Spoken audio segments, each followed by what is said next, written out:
Dobar dan, djeco. Nedavno smo razgovarali malo o proljetnicama, pa pokušajmo se prisjetiti neke proljetnice. Evo, na primjer, to bi bio jaglac, šafran, visibaba, zvončić. A neke od tih proljetnica spominjat će se i u našoj novoj lektiri. Naša lektira je Plesna haljina žutog maslačka i mi ćemo danas napraviti jedan kratki uvod u lektiru. Ovu knjigu, odnosno ovu bajku, napisala je poznata hrvatska spisateljica Sunčana Škrinjarić. Sunčana je jako puno pisala za djecu i napisala je priču Kaktus bajke. Možda vam je ona poznata. Ili pak Slikar u šumi. Ako ste slučajno čitali, sada ćete se prisjetiti.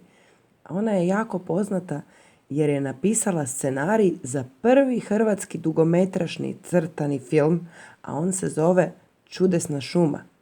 Je li netko od vas gledao možda Čudesnu šumu? Ako niste, pogledajte, jako je zanimljiv crtić.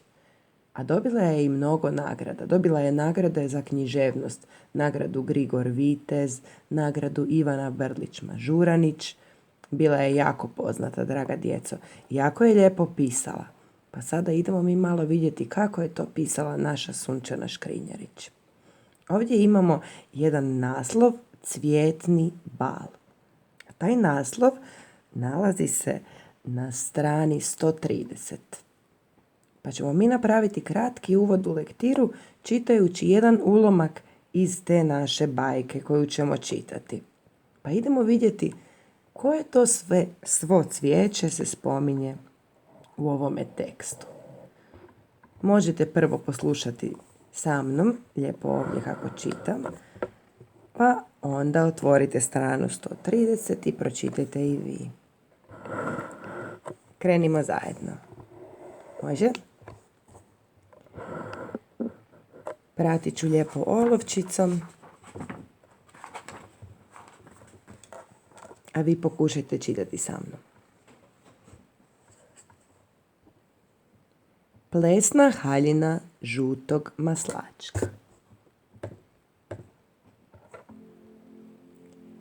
To se dogodilo jedne godine. Ne znam koje, jer u životu cvijeća sve se ponavlja. Ono ne broji svoje godine kao mi ljudi. U njih prolazi vrijeme brže nego u našim kalendarima. Krojile su se haljine za veliku plesnu svečanost. Svaki cvijetak bio je radostan. Sunce je sjalo. Nebo je bilo modro i ravno kao velika staklena ploča. A u seoskom jarku plakao je bijelim suzama maslačak u svojoj ružnoj, izgužvanoj suknji u kojoj nikako nije mogao ići na ples. Ali nikog nije bilo tko bi mu mogao pomoći. Samo je jedna božja ovčica čula njegovo jecanje i upitala ga: "Zašto plačeš? Svi se raduju, a ti si tužan. Reci, možda te mogu savjetovati." Maslačak je odgovorio: "Haljina mi je izgažena. Ne mirišem kao ruža ili jorgovan. Nemam plavu boju potočnice, ni ponosno držanje zumbula. A sutra je ples. Ne želim biti najružniji." Božja ovčica se zamislila. Ona je mudra i stara, svuda putuje i svakog poznaje. Ali nije znala pomoći malom maslačku.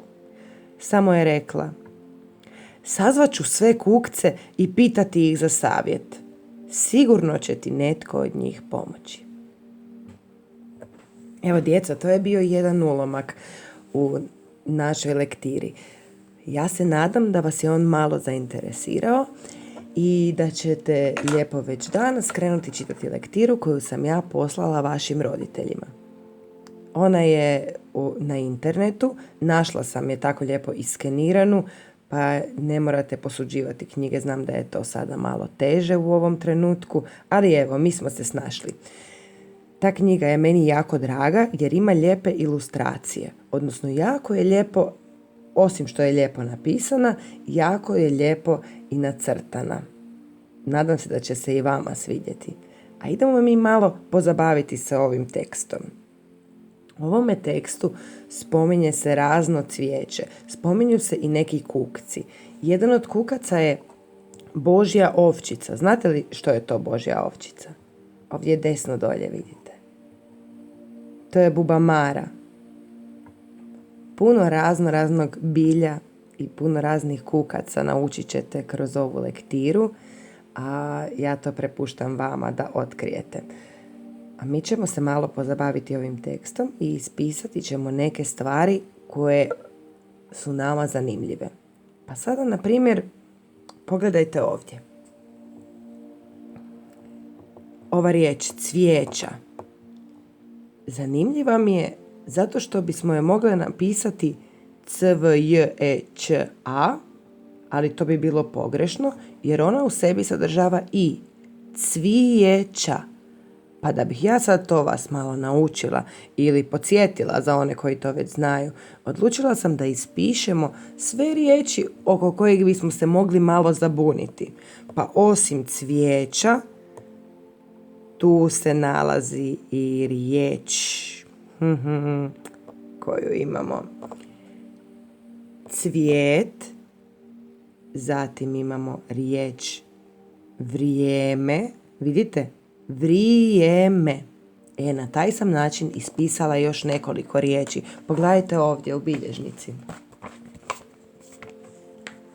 Napisala sam naslov na sredinu, a zatim sa malim slovima ispisala cvijet, cvijeće, vrijeme, cvijetak, bijele, savjet. Ova riječ nema i, savjet.